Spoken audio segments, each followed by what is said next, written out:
morning, class. Okay, all. Okay, so I see all of you are very excited. Yes, and today we are going to start a new chapter that's called Philosophy by XII. But this has a very serious thing. It talks about the lost childhood. It has been taken from the stories that she has written on Lost Flame, stories of stolen childhood. But we don't want to conduct it the same way we generally have it. Let's have it a different way. Okay? So today we are going to start with a role play activity, right? And for that, I want some children to introduce and all children role play, and then let's enjoy, yes? And then afterwards, we'll also be reflecting on it. So, shall we start? Are you ready? Yes. Alright. A child is meant to learn and not to earn. Child labor is a right. Every child has the right to shine. Lost Spring is taken from the book written by XII, that is Lost Spring, Stories of Stolen Childhood. In this excerpt, XII expresses a concern about children who face exploitation in hazardous jobs like rag picking and manual making.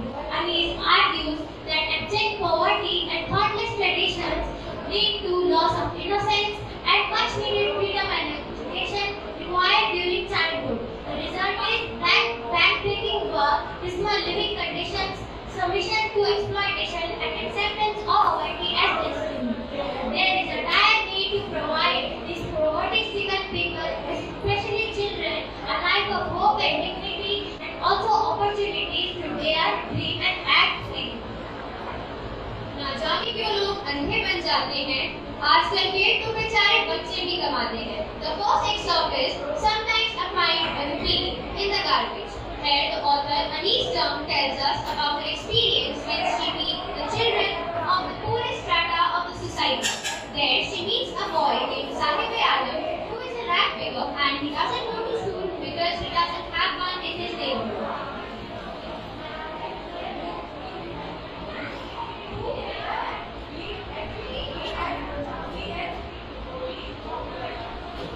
Well, hello my friends. My name is XII and I was born in Kerala. I have studied in Hyderabad and United States of America. My childhood and adolescence went in Hyderabad. Interestingly, my both parents were writers, so I started my career being a writer in India. I was also editor and columnist in major newspapers of India and abroad. So, here is a short clip of one of the excerpts, The Lost Flame. Why do you do this? The author encounters this question every morning to Saheb, who is scrounging for gold in the garbage bags.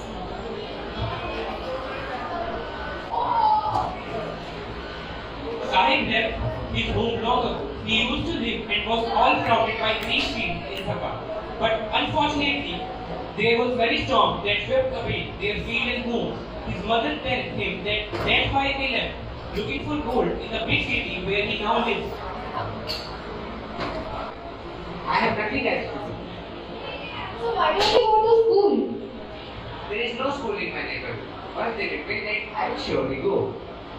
What if I build? Will you come? Yes, of course. Why not? A few days later, when Saheb saw the author and started running towards her. Is your school ready? It takes time to make it.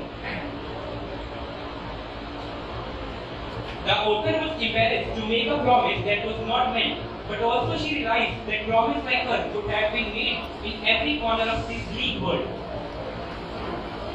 Finally, the author now knows the name of that child, that is Saheb-E-Alam.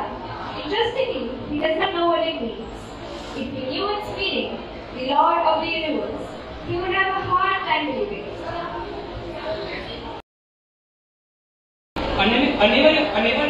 Unaware of what his name represents, he roams the street with his friend, an army of barefoot boys who appear like a morning bird and disappear at noon.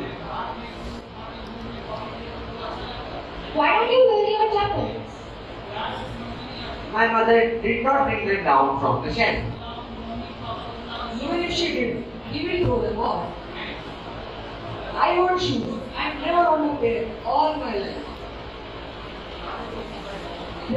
across the country, I've seen many children walking barefoot in cities or village roads. It is not due to lack of money, but due to tradition. I remember a story a man from Udupi once told. As a young boy who would go to school past an old temple where his father was a priest, he would stop briefly at the temple and pray for a pair of shoes. 30 years later, I visited his town and the temple, which was now drowned in an air of desolation. In the backyard where lived the new priest, there were red and white plastic chairs. A young boy dressed in a grey uniform, wearing socks and shoes, arrived fainting and threw his school bag on a folding bed. Looking at the boy, I remembered the prayer another boy had made to the goddess when he had finally got a pair of shoes. Let me never lose them again. The goddess had granted his prayer. Young boys like the son of the priest now wore shoes, but many others like the rat criminals in my neighborhood remained shoeless. My experience with the barefoot rat people lead me to Singapore, a place on a periphery of Delhi, yet miles away from it. And a foreign carry those who live there are squatters who come from Bangladesh back in 1971. 5 families is among them. Singapore was a wilderness history, but it is no longer empty. In the structure of mud with roof of tin and tarpaulin, devoid of sewage, drainage or running water, live 10,000 rat people. They have lived here for more than 30 years without an identity, without permit. But with ration card, they get their name on water list and enable them to buy grain. Food is more important for survival than its identity.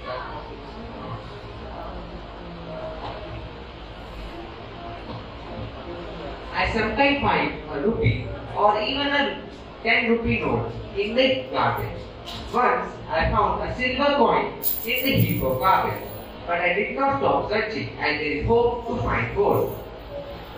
It seems that there are different meanings of garbage for parents and for children. For children, it means the treasury to find in the garbage, and for parents, it's the means of survival and to get the food.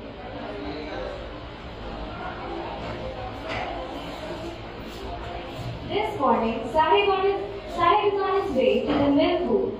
In his hand is a steel canister.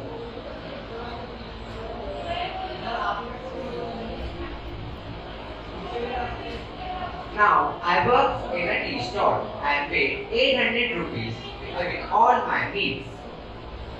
Do you even like the job? The face seen by author of science has lost its free clue. The seed can be seen heavier than the plastic bag he would carry so lightly over his shoulder. Then the bag was his. Now the canister belonged to the man who owns the tea shop. Saheb is no longer his own master. Thank you and have a great day ahead. Thank you very much. You have performed really very well. And you see, through this role play, we have seen that abject poverty and the thoughtless traditions, they actually result in the loss of childlike innocence in the children. And finding a coin, from the garbage, it's just like finding, for them it is just like a gold. Yes? So they actually lose their innocence, they lose their time of play, they lose their time of education. Just because of all the thoughtless traditions that they have and even the abject poverty. So now, what is the need of the art that we come to know gradually? But I think, since you have understood the chapter well, shall we have one hot sitting activity? Shall we go for this? Yes, okay. So is there somebody in the class who would like to play a role of a Saheb-E-Alam? Let's ask some questions from him. Okay, Nishita. Yes. Okay, you would like to be honored to be Saheb-E-Alam. So let's give her a chance. Yes. So is there anyone in the audience who would like to ask a question from Saheb-E-Alam? Anyone? Okay, yes. What is the difference in caste representation in this account? Yes. question because this chapter shows the stark difference between people who suffer from abject poverty, like they showed in the role play. And there is one instance where I used to go and watch tennis matches. There was a rich neighborhood and I used to go rap picking there. And these two boys, they would play tennis every day. And I was obviously not allowed to go inside, but the guard keeper was kind enough to let me on the swings. There was also a boy who did not like his shoes because there was one small hole in it. And obviously I did not mind because those shoes are much more bigger in value to someone who has gone barefoot their whole life. So you can see the differences in how people of different classes react to materialistic things as well as their own morality, because they could not donate those shoes. I had to find them in a trash can outside their houses. So it is very obvious. Okay. Is there anyone else who have a question? Does anybody else have a question? Why is it said that Simapuri is at the periphery of Delhi but yet miles apart from it?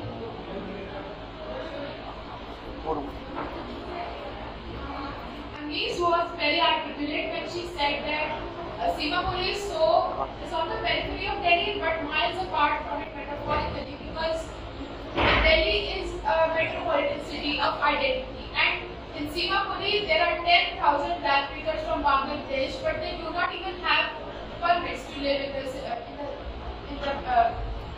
They do not even have the permits to live in this area. They do not own an identity, but they only have a ration card through which they have food. Here, we only strive for survival, not thriving. And in Delhi, you can see that every person has a purpose. But here, it is already decided for you, because black picking is like is fine arts here. Okay, fine. So shall we have one more last question? Yes.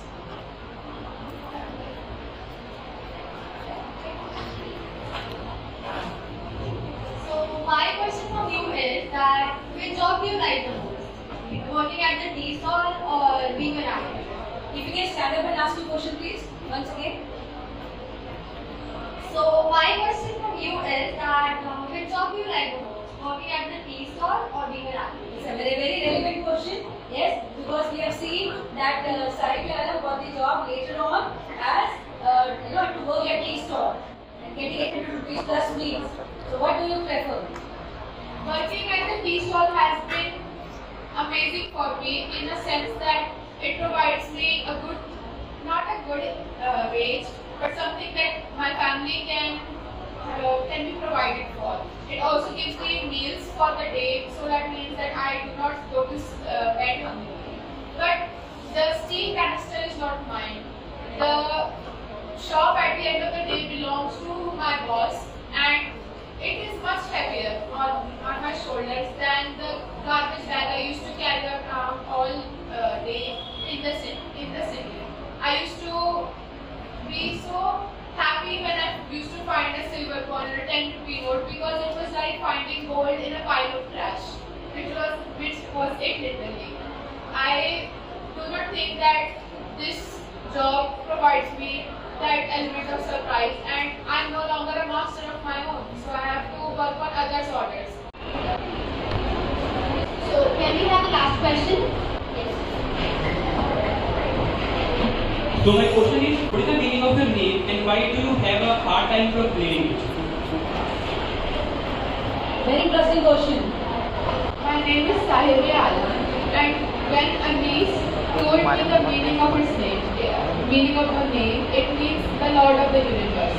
And I had a hard time believing it because it is just not true. The life has always cut me the short end of the stick, and it has never given me any advantage. So only a small silver coin has been some of the best moments of my life. So I don't think I am the Lord of the Universe, because who would send a Lord of the Universe black people? Alright, thank you. Okay, thank you very much, Nishita.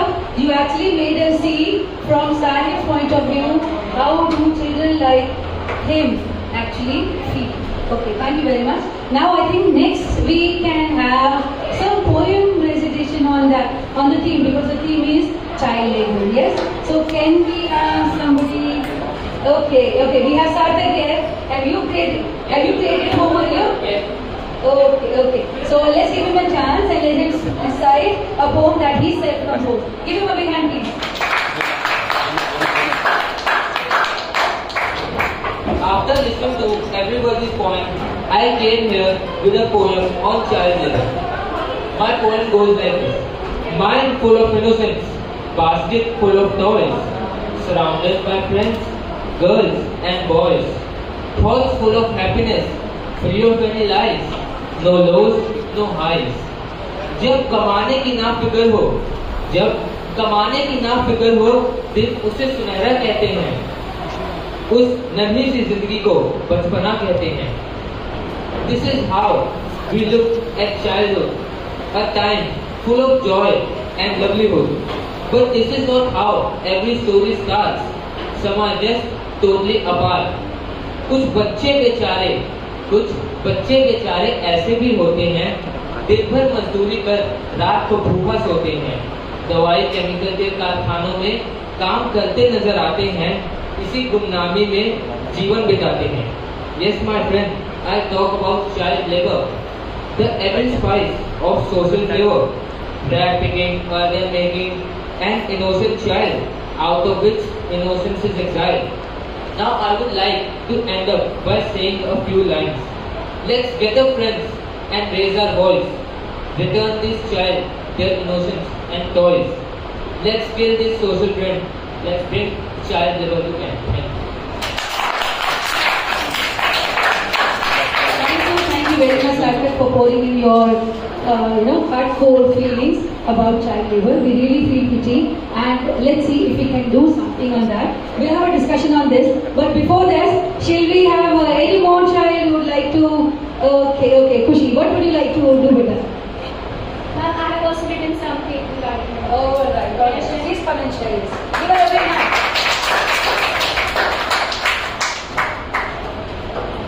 So, after exploring the themes of child labor, exploitation by parents and domestic abuse towards kids in impoverished households, here is a poem composed by me and Nishita regarding the same topic. So, the title of the poem is 5 Rupee Day. The poem goes like this, hope you enjoy it. Sitting in an AC car, I began to wonder, am I too privileged or did his parents make a blunder? The light motions, dread to stop, the world comes to a halt, the dirty road is the stage, his ring, his companion and the prop. Countless heads, peeking from windows, thrilled and amused, all adult heads turn away, his presence once again refused.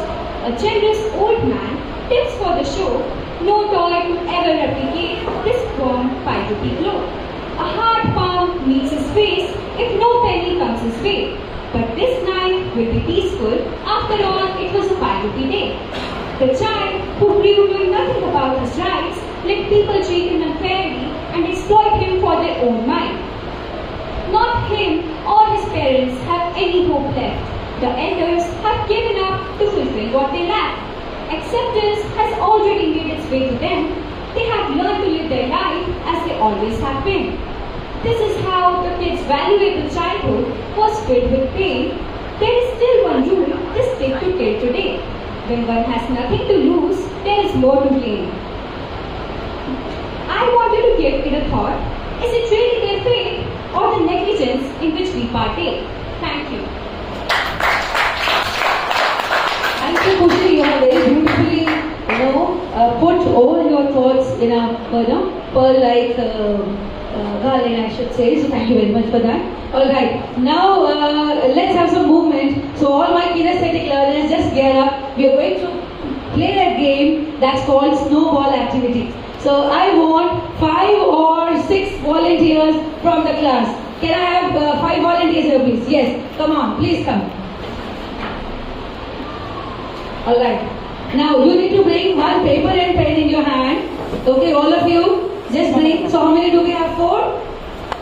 5. Okay, so we have 5 volunteers here. Now you need to bring a paper and pen and you need to write down a question on your slip regarding the life of Saheb or anything that's related to child labor. Yes, and the game is you all are standing in a maybe a little circle, and all of you are supposed to throw the question ball. First you write your question, and then you will crumple it and you throw it on one another. So whosoever will pick up any question will have to give the answer to that question. You need to read the question first and then give the answer. So have you written your questions?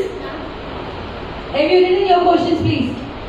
We will just write it. Okay. So just take 1 minute quickly. Write down the questions. You can keep it here on the table. Then write down the question quickly. Any question that comes to your mind related to the excerpt on which we have seen the role play.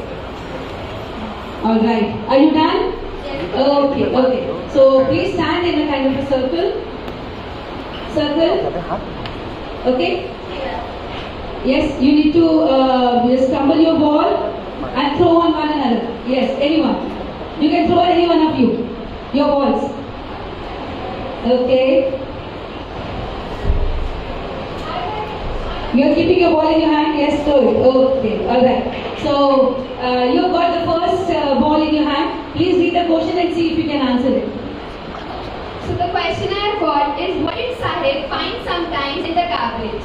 So Saheb sometimes found a rupee or a 10 rupee note in the garbage. He also once found a silver coin, and then he kept scrounging to find more of them. He had really a different meaning for garbage. Alright, is she right? Yes. So let's have thumbs up for her. Everyone, thumbs up. Okay, second question. My question is, how did the author describe the area of Simapuri? Simapuri is situated in the periphery of India. It is a sort of island. The people living there are mostly Bangladeshi immigrants, and they live in huts made of mud, and their roofs are made of tin and tarpaulin. They are divided of seaweed and wood. About 1,000 people live in there, and mostly of them are Africans. Is he right? Yes. And clap for him. So my question is, whom did the author meet everywhere? Answer to this question is, the author met a young boy named Saheb, who was a rag picker, and he was from Bangladesh. But his home and his farm were destroyed due to a storm. So he moved to Simapuri with his parents. Yes. Okay. Now I would like to suggest what you need to do. Rather than you give the answer, ask the audience. Let's see whether they also know something. Okay. Otherwise, I know you must be knowing the answer. Yes. So question is, why did the children not wear any footwear? Anyone know?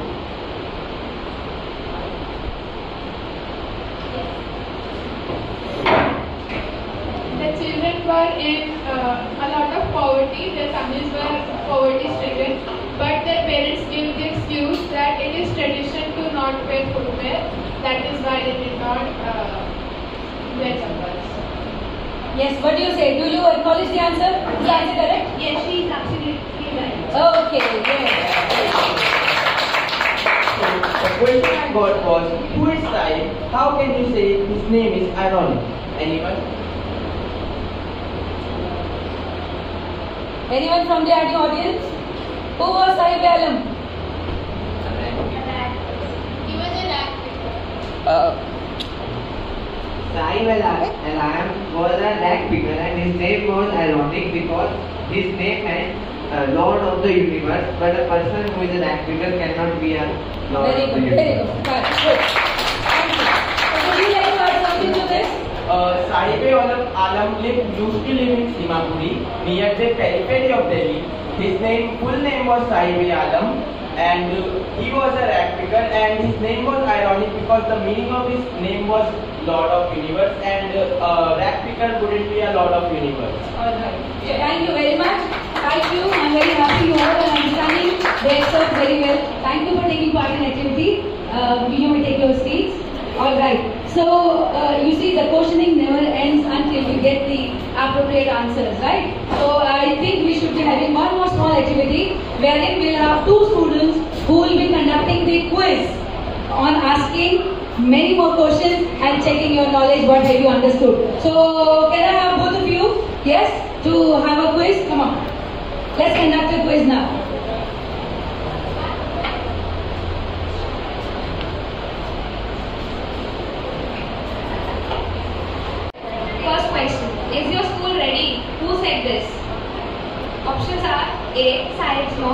B. Saheb's friend, C. Author, or D. Saheb? Yes, Saika. The correct answer is Saheb. Yes. Yes. So the second question is, what was Saheb and his family looking in Delhi? A. Dollar, B. Rupee, C. Pound, and D. Gold. Dhwani. The correct answer is rupee. Yes.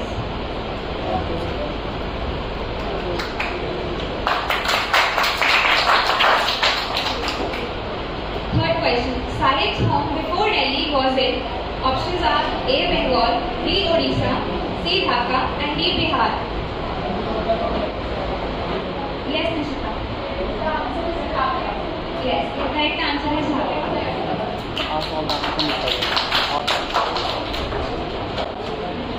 So the fourth question is, what caused Saheb to be a rag picker? A. Hard work, B. Destiny, C. People around him, D. Acute poverty. Yes, Nishita. Acute poverty. Yeah, that's exactly. Fifth question is, why did Saheb-E-Alam not go to school? Options are, he was not interested, B. he had no money to pay fees, C. he wanted to go for a movie, or D. he wanted to earn money. Yes, sir, Shali. He had no money to pay. Yes, the correct answer is he had no money to pay fees.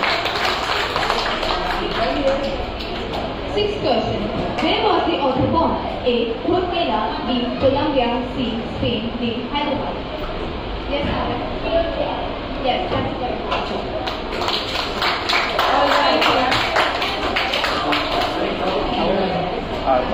Alright, thank you very much. So this shows that you have understood the chapter words, the XII well. Now I would like to call Vaishali to please summarize all that we have studied today, and that would be the end of the chapter, that would be the end of the class today, alright?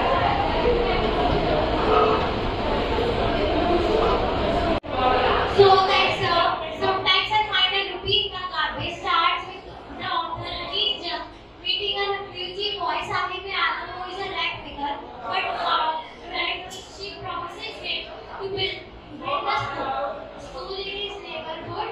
But after some days, when she meets him, she again after a gap of 6 days, they hope to see some positive change. Alright students, so thank you very much for participating in all the activities and making this lesson very interesting. So let us just summarize by saying a few lines that in this small excerpt by Annie's Young, she has actually, talked about the exploitation of children in hazardous jobs like rag picking. And she has said that abject poverty and thoughtless traditions, it results in the loss of childhood innocence, their time to play and their time to study. So the result is back-breaking hard work. The result is dismal working conditions. Like Saheb-E-Alam, he got the job of working in a tea stall, but there also he was working as a child labor. Yes, he was not his own free master. He was not free to move around. But that was also not right, isn't it? Because that was not giving him a chance to study. It was his time to enjoy his life, at the same time study. So it was very important that this poverty and exploitation should not be accepted as a destiny by children like Saheb-E-Alam. Thus, there is a dire need to provide these poverty-stricken people, particularly the children like Saheb-E-Alam, a life of dignity and opportunities to dare, dream and finally do. Yes? So with this yes, you are raising your hand. You want to say something? Okay, he has prepared a song again. Do you also want a song? Okay, let's go on please. Okay, please come.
next excerpt also. That's given there. Okay, what is the next excerpt? Somebody knows? Written by Miss Young.